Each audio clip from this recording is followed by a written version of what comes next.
This streamer just got hit with $1 million lawsuit after punching, quote unquote, choking and allegedly destroying a viral robot live. I don't know how you can choke a robot, but this company claims IShowSpeed did. But it's safe to say this is one of the most bizarre legal battles I've covered here on this channel, because we're dealing with a situation in which basically you have a robot or mechanical influencer essentially taking a human influencer to court for assault and lost earnings. A concept that I didn't know existed until like now. So yeah, 2025 is fascinating for sure. But today we're talking about IShowSpeed, a 20-year-old content creator who's managed to build one of the largest followings on streaming. His entire approach to content revolves around being as loud, energetic, and unpredictable as possible. That's essentially his brand. He's a walking clip farm that's probably the most popular content creator when it comes to teenagers globally. But according to this lawsuit, he might have pushed things just a little bit too far, as the company is now allegedly demanding $1 million from him. Now, but on the opposite side of the lawsuit, we have a robot by the name of Jake the Rizzbot. What is 2025? It is what it is. Okay, so Jake the Rizzbot blew up online earlier this year for no other reason than, I guess, existing. It's a 4-foot tall humanoid machine that walks on 2 legs, wears a cowboy hat and a chain necklace that says Rizzbot on it. And of course, it only communicates like the younger cusp of Gen Z. Well, the robot's running on something called the Unitree G1 platform, which apparently costs about $13,500, and it weighs roughly 77 pounds and has all these sensors and cameras to let it see, hear, and interact with people autonomously. Rizzbot's personality is designed around 2 things: rizzing up strangers, which is Gen Z speak for flirting, and roasting people. I feel like if iCarly was written and filmed today, this would be a character within the universe. Because I mean, overall, it's just such a stupid concept that actually worked incredibly well, because Rizzbot built up over 2 million followers across TikTok and Instagram, racking up millions of views on videos of it just walking around and I guess either trash talking or trying to rizz up people. But the company that runs Rizzbot is called Social Robotics LLC. And before everything went sideways, they were apparently lining up some major opportunities. We're talking about a collaboration with Mr. Beast, an appearance on the CBS during the NFL Today show, and of course, IShowSpeed. And he actually met IShowSpeed, and that's where everything fell apart, literally. Because on September 16th, 2025, Rizzbot showed up to Austin, Texas to film content with a streamer. On paper, it made sense. Rizzbot was programmed to provoke reactions from people, while Speed's content revolves around overreacting and unpredictable interactions. So this is how they met. What's up? Are you serious right now, bro? Oh, hell no. The f is wrong with this dude? Yo, what's up? Who the I'm on the mean? So obviously, Speed is doing a bit, but does he take it too far? What? Stop laughing, bro. Man, shut your up. Shut the up before I knock your head off your shoulders, old big man. Bro, what? Say that again. Okay, I mean, from that, did he damage it there? Hard to say, but apparently that was just the beginning, because after that, Speed then grabbed Rizzbot and put it in a chokehold. And I guess the robot was doing these giggling noises while Speed was yelling at it to stop. Bro, get the this nasty. Bro.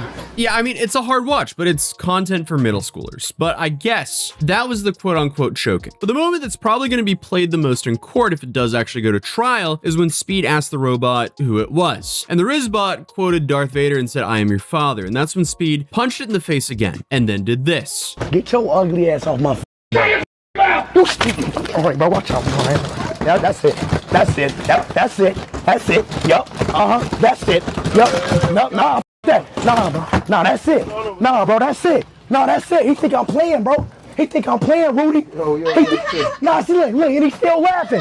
He think I'm playing. I guess sometimes you have to pretend to be rage baited by a robot and beat it up for content. Okay. But at the time of the stream, most people treated it like just another internet moment and became one of those stories that people talked about for a few days and they just moved on. But Social Robotics, they didn't move on from this. They are not done. Because according to the company, what looked like entertaining chaos on camera actually left the robot broken. In the lawsuits they filed, they claimed that Speed's actions resulted in irreparable damage that essentially disabled the robot. And I guess their position was that Rizzbot couldn't be fixed. It had to be completely replaced. And the damage breakdown they provided is pretty extensive. They said the robot's mouth area was destroyed, the neck mechanisms were broken, all of the cameras mounted on the head stopped working entirely, the sensor reports that allow the robot to process visual and audio information, they got fried. And beyond that, they also claim the robot lost its ability to walk, which is also shown on the stream. So apparently something about the mechanical systems got messed up to the point where it couldn't maintain balance or move in a straight line anymore. However, what the reports made clear is that Social Robotics isn't just asking to recover the cost of the unit of $13,500. No, they're arguing that the damage went far and beyond the hardware itself. Because according to the filing, in the month before the incident happened, Rizzbot was having an incredible time on social media. Over 600 million views on TikTok, another 200 million on Instagram, and it was really going through some explosive viral growth and momentum. It was really blowing up. Then Speed destroyed it, and suddenly Rizzbot couldn't create any new content because now it was too broken to function. So for nearly 1 month, the robot was completely offline while they figured out how to rebuild it.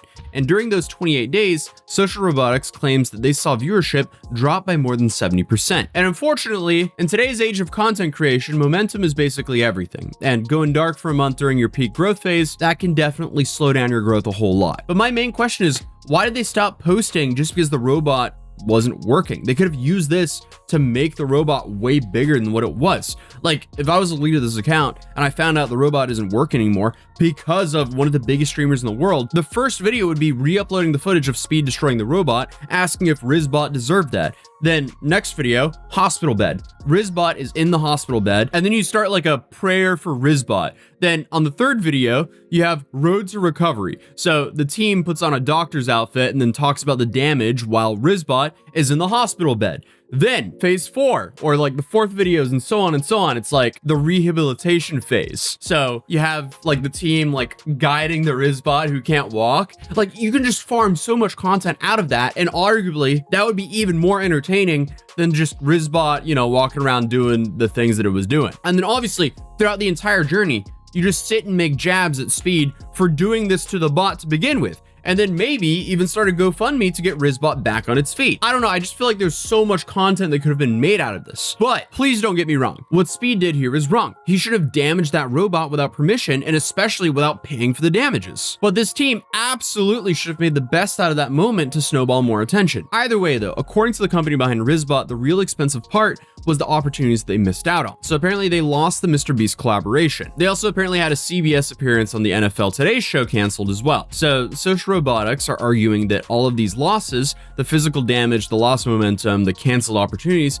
and the decreased earning potential add up to over $1 million in damages, and that's what they're currently demanding from Speed. So the lawsuit was officially filed on December 8th of 2025 in Travis County, Texas, and it names 3 different defendants: Speed himself, his management company called Mixed Management, and someone named Ames Ward, who is apparently working with Speed's team that day. Now, the legal argument here is actually kind of fascinating because, like, we're not talking about an assault in like the traditional way. You can't really assault a robot in the same way you can a person, at least under current law. So instead, Social Robotics is framing this as destruction of property and wrongful exercise of control over their robot. Basically, they're arguing that Speed deliberately damaged something that didn't belong to him and that he knew his actions would cause harm. And something that makes this case even more complicated is the Austin Police Department actually got involved. So according to the police reports obtained by the media, officers were called to the scene after the incident, and the responding officer noted that the robot had been damaged without the owner's consent and that Social Robotics wanted to press charges. So there might actually be a criminal aspect to this as well. So an investigation was open, and according to the lawsuit,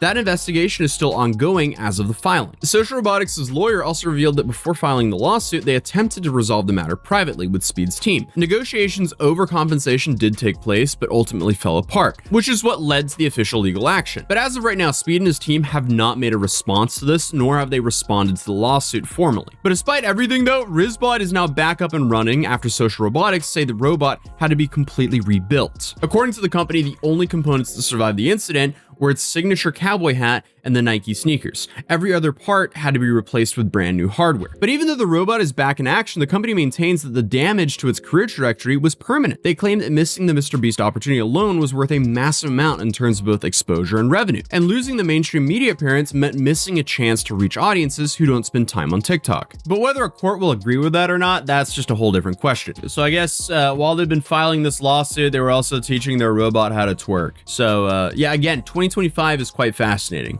But unfortunately for Speed, he live streamed himself damaging the robot. So he should have known that he would have damaged that robot. A robot is kind of like a gaming computer in many ways. You don't roughhouse with a gaming computer, nor do you throw a gaming computer on the ground and expect it to work. Like, come on, this should be pretty obvious. Slamming a robot into the ground is clearly not going to be too good for the robot. But I guess the real facts aren't really about what happened. They're more about whether if this justifies $1 million payout or not. And I guess the only thing he can realistically try to do now is reduce how much he'll end up having to pay Social Robotics, because most likely he's gonna have to pay them. And then you also have the potential criminal charges that are kind of waving over him as well. So this will kind of be interesting. But as of right now, the case is still in its very early stages. Speed's team hasn't even filed any sort of response yet, and both sides are presumably preparing their own arguments for what can turn into one of the weirdest court cases I've covered in a whole long time. Honestly, ever. This is probably the weirdest court case I've covered ever. But of course, Social Robotics will need to prove the damages were as severe as they claim, and that the financial losses they suffered can be directly traced back to Speed's actions. And the latter isn't too hard because Speed literally live streamed himself body slamming the robot. Honestly, with this one, I don't even know where I'm sitting here because Speed was in the wrong for destroying the robot, but $1 million is a whole lot of money. I don't know. What do you guys think? But this might be the first assault on a robot case, or at least the first famous one. But either way, feel free to subscribe if you're new here, drop a like if you enjoyed the video, and I'll see you guys in tomorrow's video. Peace.